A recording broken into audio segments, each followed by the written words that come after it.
বাইরে বিশ্বজুড়ে যারা যোগ দিয়েছেন চোখ ও দৃষ্টি সমস্যা এবং সচেতনতা নিয়ে ধারাবাহিক আয়োজন Dhaka eye care hospital presence সুস্থ চোখ স্বচ্ছ দৃষ্টি অনুষ্ঠানে আমন্ত্রণ সবাইকে। দর্শক, চোখ নিয়ে ধারাবাহিক আয়োজনে আমরা নিয়মিত চোখের বিভিন্ন সমস্যা ও সম্ভাব্য চিকিৎসা নিয়ে আলোচনা করে থাকি। আজও ঠিক তেমনটাই প্রচেষ্টা থাকবে। এ পর্যায়ে আজ আমরা কথা বলবো মায়োপিয়াজনিত রেটিনা সমস্যা ও করণীয় নিয়ে। আর বিষয়টি নিয়ে আলোচনার জন্য আজ আমাদের সঙ্গে থাকছেন ঢাকা আই কেয়ার হসপিটালের কনসালটেন্ট রেটিনা আরোপি ও phaco surgeon doctor Abu Faisal Mohammad Jahangir Alam. আপনাকে স্বাগত জানাচ্ছি আমাদের আজকের এই আলোচনায়। ধন্যবাদ আপনাকে। আজ আমরা যে গুরুত্বপূর্ণ বিষয়টি নিয়ে আলোচনা করবো, একেবারে অনুষ্ঠানের শুরুতে আসলে আপনার কাছে যে বিষয়টি জানবার রয়েছে সেটি হচ্ছে রিফ্র্যাক্টিভ ইরর বা প্রতিসরণজনিত চোখের যে ত্রুটিগুলো রয়েছে সেগুলো আসলে কি কি? রিফ্র্যাক্টিভ এরর বা প্রতিসরণজনিত চোখের যে ত্রুটি সেটা আমরা তিন ভাগে ভাগ করে থাকি, যেটাকে আমরা বলি মায়োপিয়া, হাইপারমেট্রোপিয়া এবং স্টিগম্যাটিজম। আর ছবির মাধ্যমে যদি আমরা একটু বুঝিয়ে দিই দর্শকের সুবিধার্থে, আমাদের ডান হাতে যে প্রথমে উপরে যে ছবিটা আছে এখানে আমরা এটা হচ্ছে নর্মালি যেরকম দেখা যাচ্ছে যে আমাদের একটা নর্মাল একটা চোখের যে স্ট্রাকচার দেখতে পাচ্ছি আমরা, কর্নিয়া, দেন আইরিশ, তারপরে লেন্স, ভিট্রাস ক্যাভিটি এবং পিছনে রেটিনা। এই মাঝখানে দিকে একটা হলুদ অংশ, একটা আলো লাইট কর্নিয়া ভেদ করে, লেন্স ভেদ করে একবার সরাসরি রেটিনাতে গিয়ে পড়েছে। নর্মালি এটা হয়, যেটা হয় আলোটা কর্নিয়াল লেন্স ভেদ করে রেটিনাতে যখন পড়ে, এই আলো সিগন্যালটা রেটিনা থেকে আপনার অপটিক নার্ভের মাধ্যমে ব্রেনে যায়। অ্যাকচুয়ালি আমরা তো চোখ দিয়ে দেখি না, আমরা দেখি কিন্তু ব্রেন দিয়ে।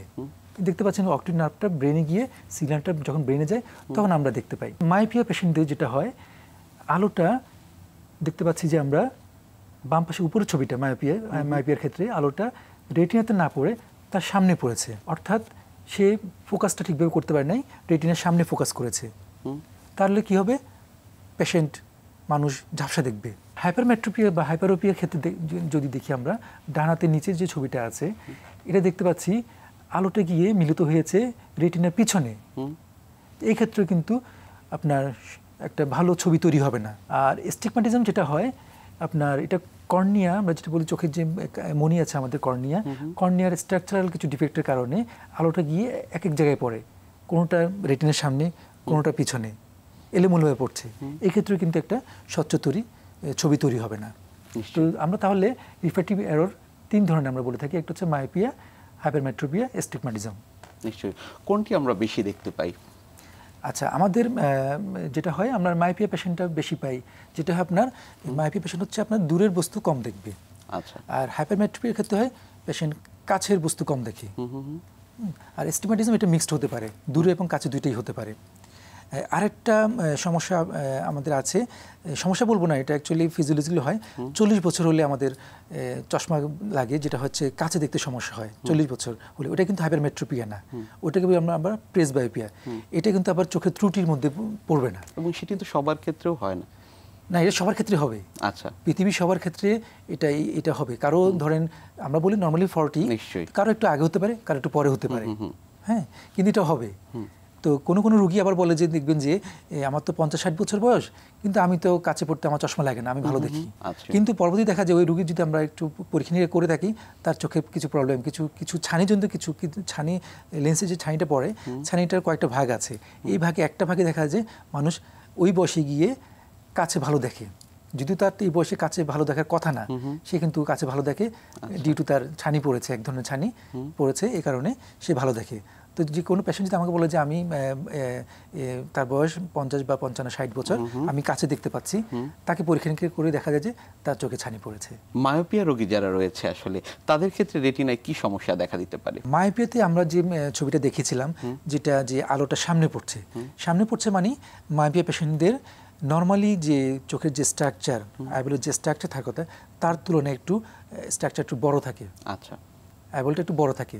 তো যার ফলে হয় কি, আপনি যখন একটা বস্তু তার স্বাভাবিক যে গঠন থাকবে, এই যদি তাকে যে গঠনটা বড় করে দেন, যেমন ধরেন আমি একটা বলি যে আপনার বেলুন যখন আমি ফুলিয়ে থাকি, ফুলে কি ভিতরে বাতাস দিলে আস্তে আস্তে সেটা বড় হবে এবং তার যে ওয়ালগুলো আছে ওয়ালটা পাতলা হয়ে যাবে। তো মায়োপিয়া পেশেন্টের কিন্তু সেম, আপনার নর্মালি যে স্ট্রাকচার থাকার কথা, এই স্ট্রাকচার থেকে তার স্ট্রাকচার একটু গঠনটা একটু বড়, যার ফলে কি হয়, তার যে ওয়ালগুলো আছে, চোখের আমরা 3টা ওয়াল বলে থাকি, একটা হচ্ছে আউটার স্ক্লেরা, সামনে কর্নিয়া, পিছনে স্ক্লেরা, তারপরে থাকে মাঝখানে যে একটা লেয়ার থাকে যেটা বলে আমরা ভাস্কুলার লেয়ার, যেটা বলে আমরা আইরিশ, করোয়েড বা সিলিয়ারি বডি, আর ভিতরের যে লেয়ারটা থাকে সেটা হচ্ছে রেটিনা। তো আপনার যখন স্ট্রাকচারটা যখন ফুলবে তখন কী হবে, সবগুলো ওয়ালে কিন্তু স্ট্রেচ পড়বে। স্ট্রেচের কারণে সেগুলো একটু পাতলা থাকবে। নর্মালি যে স্ট্রাকচারটা যে পরিমাণ থিকনেস থাকার কথা, মাইপিয়া পেশেন্টদের থিকনেসটা কম থাকবে। তো এই ক্ষেত্রে হয় কি, সব ওয়ালে কিন্তু কিছু ডিফেক্ট থাকতে পারে। রেটিনাতে খুব মারাত্মক কিছু ডিফেক্ট হয়, যেটা হয় আপনার তার রেটিনার কোনো জায়গায় ছিদ্র থাকতে পারে, ডিজেনারেটিভ চেঞ্জ থাকে, ভিট্রেসও ডিজেনারেটিভ চেঞ্জ হয়, আবার রেটিনার যে অ্যাট্রোপি থাকতে পারে, অপটিক নার্ভে চেঞ্জ থাকে, তারপরে পোস্টোস্টাফাইলেমা হয়, মানে বিভিন্ন রোগ থাকতে পারে মায়োপিয়া পেশেন্টদের চোখের রেটিনাতে। নিশ্চয়ই, আমরা যদি একটু ছবির মাধ্যমে দেখে নিতে পারি। প্রথম যে ছবিটা, ডান পাশে যে ছবিটা দেখা যাচ্ছে, এটা নর্মালি যে রেটিনা, নর্মাল রেটিনার ছবি। আমরা যদি অপথ্যালমোস্কোপের মাধ্যমে একটা রেটিনা ছবি নিই, এভাবে দেখতে পাই। একটা অপটিক নার্ভ দেখতে পাচ্ছেন, নার্ভের মাঝখান দিয়ে কিছু রক্তনালী বেরিয়েছে, এটা রেটিনার রক্তনালী, এটা রেটিনা পুরো রেটিনাতে ছড়িয়ে যায়, মাঝখানে অংশটুকু ম্যাকুলা। আর এই পাশের যে বামের ছবিটা দেখতে পাচ্ছেন, এটা হচ্ছে আপনার মায়োপিয়া পেশেন্টের রেটিনার ছবি। অপটিক নার্ভের চারপাশে দেখেন সাদা হয়ে আছে, মানে মনে হচ্ছে রেটিনা নাই। হ্যাঁ, এটা অ্যাট্রোপি হয়ে আছে, বিভিন্ন জায়গায় আপনার সাদা সাদা অ্যাট্রোপি হয়ে আছে। এছাড়া আরও অনেক চেঞ্জ থাকে, মানে অ্যাবনর্মাল। আপনি এটা দেখলেই বোঝা যাচ্ছে এটা একটু অ্যাবনর্মাল রেটিনা। নিশ্চয়ই। ল্যাটিস ডিজেনারেশন, এর ক্ষেত্রে আসলে রেটিনায় কী ধরনের সমস্যা দেখা দেয় এবং পরবর্তীতে চিকিৎসা পদ্ধতি কী কী রয়েছে? ল্যাটিসটা সাধারণত আমাদের রেটিনার পেরিফেরি থাকে, আমরা বলি পেরিফেরিতে থাকে। তো ল্যাটিসটা যেটা হয় যে, আমি যে বলেছিলাম যে এই পেশেন্টদের আপনার চোখের রেটিনা কম্পারেটিভলি একটু থিন থাকে। হ্যাঁ, তো এখানে থিন অবস্থায় যেটা হয়, ল্যাটিস ডিজেনারেশনের সময় ওখানে ছিদ্র, হোল থাকতে পারে, টিয়ার থাকতে পারে। যাদের এই ধরনের রোগগুলো থাকে, বিশেষ করে ল্যাটিস থাকে, তাদের মধ্যে থেকে কিছু ফিউ কেস, যদিও সংখ্যা অতি কম, 100 জনে থাকলে আমরা বলি যে less than 5% কেসে পরবর্তীতে গিয়ে জীবনে যে কোনো এক পর্যায়ে গিয়ে পর্দাটা বা রেটিনাটা ছিঁড়ে যাওয়ার একটা ঝুঁকি থাকে। পরবর্তীতে চিকিৎসা পদ্ধতি কী কী রয়েছে? যদি কারো ক্ষেত্রে আমরা যদি ল্যাটিস দেখে থাকি এবং আমি মনে করি যে এটা ঝুঁকিপূর্ণ, হ্যাঁ, তখন আমরা যেটা করি, লেজার করি।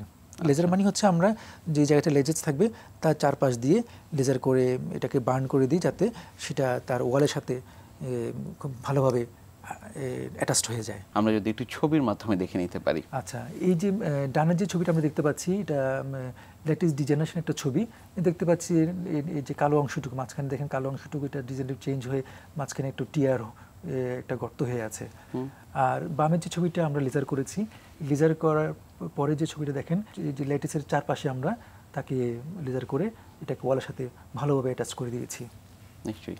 আমরা অনেক সময় দেখি যে যাদের চোখে আসলে পাওয়ারজনিত সমস্যা রয়েছে, তারা অনেকেই চশমা পড়তে চান না। যাদের মায়োপিয়া রোগী যারা রয়েছেন, তারা যদি চশমা পড়তে না চান, এর আসলে কোনো বিকল্প রয়েছে কিনা? চশমা পরার বিকল্প যদি বলি, এটা অ্যাকচুয়ালি যেটা হয়, এটা বয়সের একটা ফ্যাক্টর থাকে। হ্যাঁ, বিকল্প আছে বলে আমরা ধরেন চশমা বাদ দিতে চাইলে আমরা ল্যাসিক করতে পারি, বা অনেক সময় ল্যাসিক করতে না পারলে সেক্ষেত্রে আইসিএল বা আইপিএসএল বলে আমরা কিছু লেন্স চোখের ভিতরে পরাই দিতে পারি।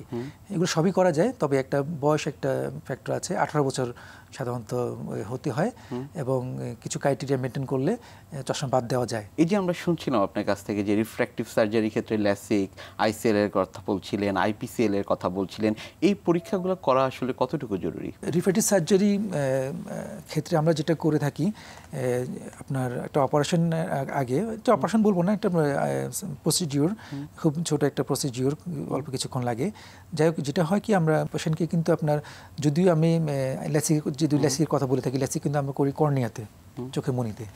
তো মনিতে করে থাকলেও আমাদের পুরো চোখটা কিন্তু চেক করতে হয়, যে চোখের সবগুলো অংশ ভালো আছে কিনা একটা অপারেশনের পূর্ববর্তী পর্যায়ে। যেটা হয়, আমরা ধরেন আমি রেটিনার কথা তো বলবোই, সাথে যদি কর্নিয়ার কথা বলি, কর্নিয়াতে আপনার কিছু টেস্ট করতে হয়, প্যান্টাকাম বলি, কর্নিয়ার স্ট্রাকচারটা, গঠনটা, তার থিকনেসটা ঠিক আছে কিনা, কেমন আছে, বা ল্যাসিকের কয়েকটা ভাগ আছে, কোন ধরনের ল্যাসিক এই পেশেন্টকে করা যাবে, এটার জন্য আমাদের ওই টেস্টটা করতে হয়। তারপরে তার গ্লুকোমা রোগ আছে কিনা সেটা চেক করতে হয়। তারপরে তার সাথে সাথে আমাদের রেটিনার কথা বলি, আমরা রেটিনাতে কোনো প্রবলেম আছে কিনা সেটা চেক করতে হয়। যদি থেকে থাকে রেটিনার প্রবলেম, যদি ল্যাটিস থেকে থাকে বা আদার্স কোনো প্রবলেম থেকে থাকে, তাহলে ল্যাসিক বা আইসিএল বা আইপিসিএল করার আগেই কিন্তু আমাকে রেটিনা যদি কোনো চেঞ্জ থাকে সেগুলো চিকিৎসা কিন্তু আগে করে ফেলতে হবে।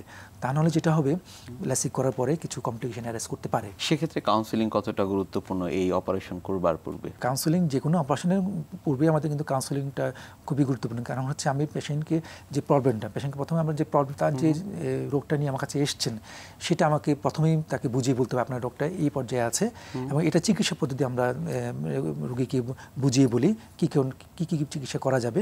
তারপর রোগীর জন্য তার চোখের গঠন দেখে তার বিভিন্ন পরীক্ষা নিরীক্ষা করে আমরা যেটা রোগীর জন্য সবচেয়ে বেস্ট ওয়ে যেটা সেটা নির্ধারণ করে তাকে আমরা কাউন্সেলিং করে থাকি, আপনি এই পদ্ধতিতে যেতে পারেন। এবং অপারেশন কীভাবে করবো সেই প্রসিডিউর আমরা আগে বলেই থাকি। আবার অপারেশন করার পরবর্তীতে কী কী ম্যানেজমেন্ট আমাদের দরকার হবে বা কোনো কমপ্লিকেশন হতে পারে কিনা, সব কিছু আমাদের আগে থেকেই রোগীদের কাউন্সেলিং করে রাখা ভালো। ছানি অপারেশন করার আগে সেক্ষেত্রে রেটিনা পরীক্ষা করার কোনো প্রয়োজন রয়েছে কিনা? ছানিটা হচ্ছে আমাদের লেন্সটা ঘোলা হয়ে যায়। হ্যাঁ, তো লেন্স ঘোলা হয়ে গেলে আমরা যেটা হয়, ছানির তো কয়েকটা ভাগ আছে অ্যাকচুয়ালি। যদি আর্লি স্টেজে বা যে স্টেজে আসুক আমাদের রেটিনাটা আগে চেক করে নিতে হবে। চেক করার জন্য আমি যেটা বলি এটা খুবই গুরুত্বপূর্ণ। সে যদি আমি রেটিনাটা অপথলমোস্কোপ দিয়ে দেখতে পাই তো ভালো, এখন যদি ছানিটা খুব আপনার কম থাকে তাহলে আমরা অপথলমোস্কোপ দিয়ে দেখতে পাবো। আবার যদি ছানিটা খুব গাঢ় হয়ে যায়, যেমন একটা কাজ যদি আপনি এটাকে একটা প্রলেপ দিয়ে দেন তাহলে পিছনে কিন্তু দেখা যাবে না। সেম টু আমাদের চোখের গঠনটা যদি আমরা দেখি, আপনার লেন্সটা কিন্তু একটু সামনে দিয়ে থাকে আর পিছনে থাকে রেটিনা। তো লেন্স যদি একবারে ঘোলা হয়ে যায় তখন আমরা অপথলমোস্কোপ যদি আমাদের যে যন্ত্রটা আছে ওটা দিয়ে আমরা রেটিনা দেখতে পাই না। মায়োপিয়া জনিত এই চোখের সমস্যাগুলো নিয়ে আমরা আপনার কাছ থেকে আরও জানবো, তবে ছোট একটি বিরতি থেকে ফিরে এসে। জি দর্শক, Dhaka eye care hospital presence সুস্থ চোখ স্বচ্ছ দৃষ্টি অনুষ্ঠানে আজকে আমরা শুনছি মায়োপিয়া জনিত চোখের সমস্যা ও করণীয় নিয়ে। সঙ্গে আছেন ঢাকা আই কেয়ার হসপিটালের কনসালটেন্ট রেটিনা, আরওপি ও phaco surgeon doctor Abu Faisal Mohammad Jahangir Alam. আলোচনার বাকি অংশে ফিরব সংক্ষিপ্ত সময়ের বিরতি শেষে। সঙ্গেই থাকবেন।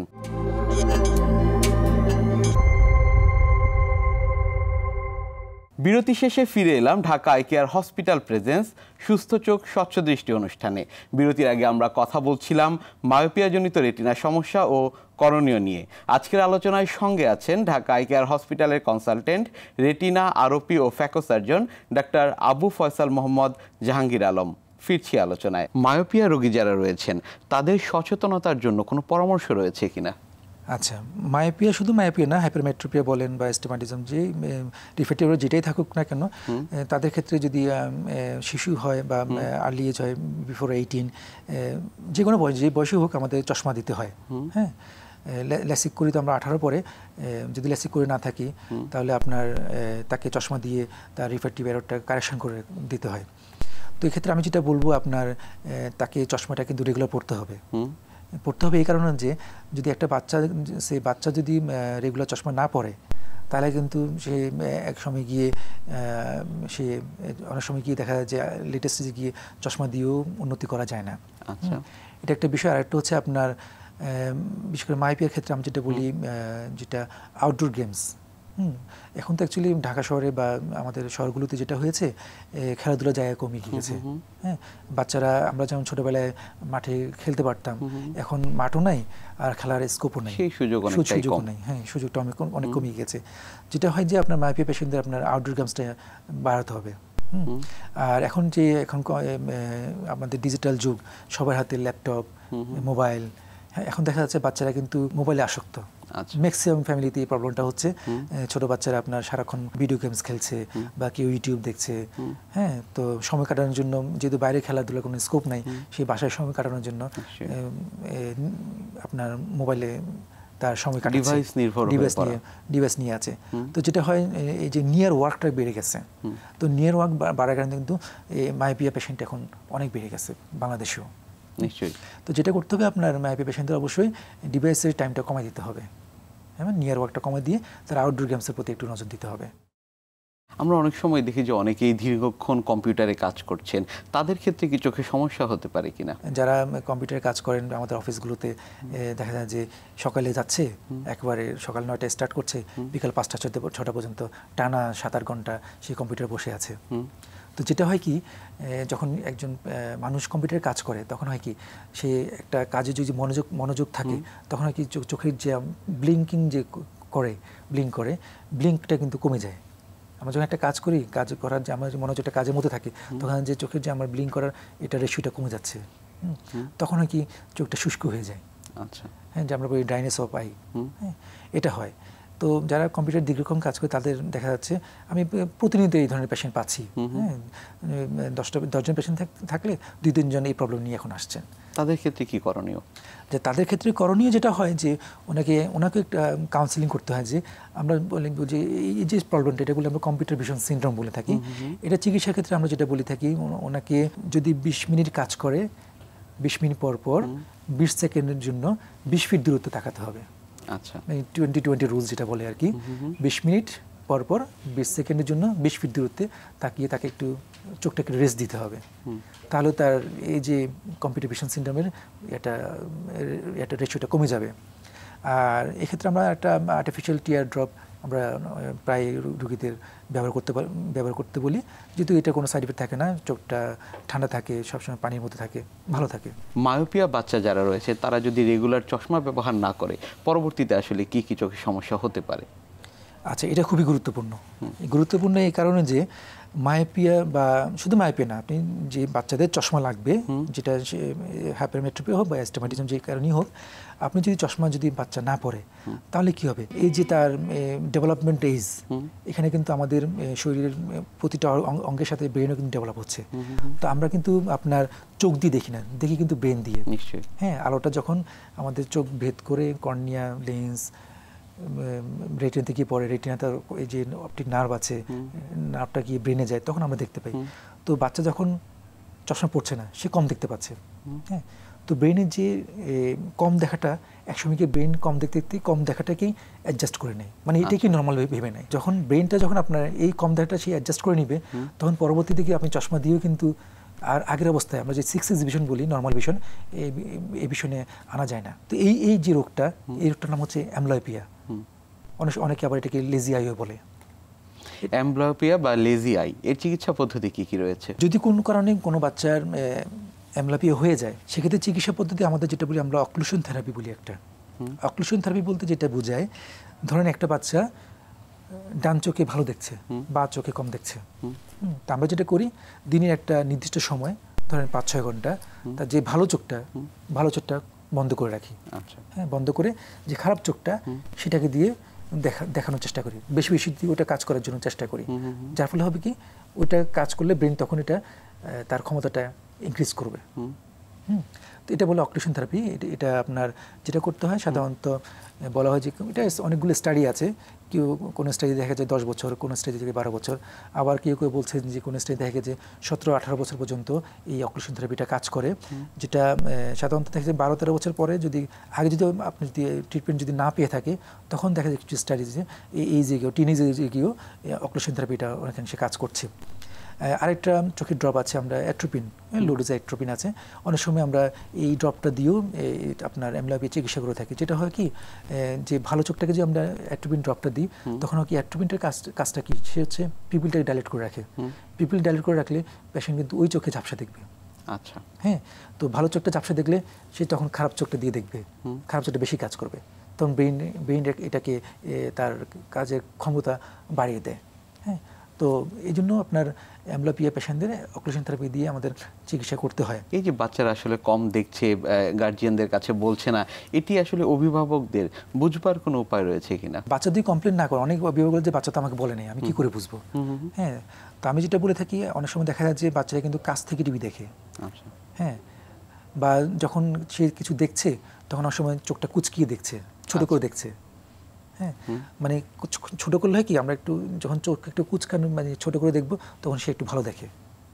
যখন আমি দূর থেকে আমি একটা জিনিস বস্তু কম দেখছি, তখন সে টিভিটা কাছ থেকে দেখে, তো তখন আমাদের বুঝতে হবে তার চোখের প্রবলেম হচ্ছে।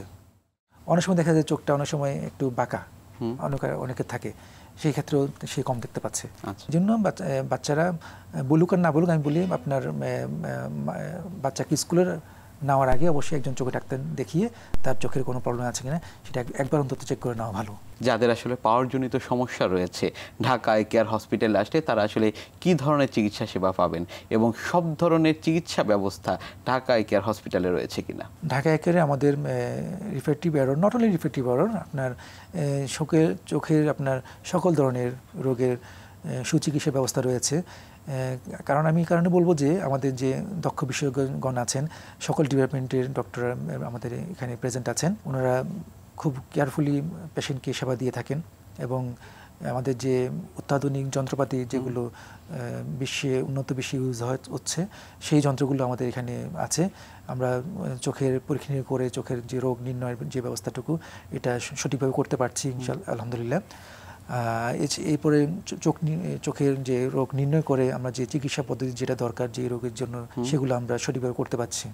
এবং সেটি তাৎক্ষণিকভাবে হচ্ছে কিনা চিকিৎসা ব্যবস্থা? জি, তাৎক্ষণিকভাবে ব্যবস্থা হচ্ছে, কারণ আমাদের সকল যন্ত্রপাতি আছে, সকল ডক্টর আছে, অপারেশন থিয়েটার আছে, অপারেশনের যে থিয়েটারে যে আমাদের যে ইনস্ট্রুমেন্টগুলো অপারেশনের জন্য প্রয়োজন হয় সেগুলোর আছে, সবগুলোই আছে। আমার মনে হয় যারা আসলে আমাদের অনুষ্ঠানটি দেখছেন ঢাকা আই কেয়ারের উপর তাদের আস্থার জায়গা আগের চেয়ে অনেক বেশি বাড়বে।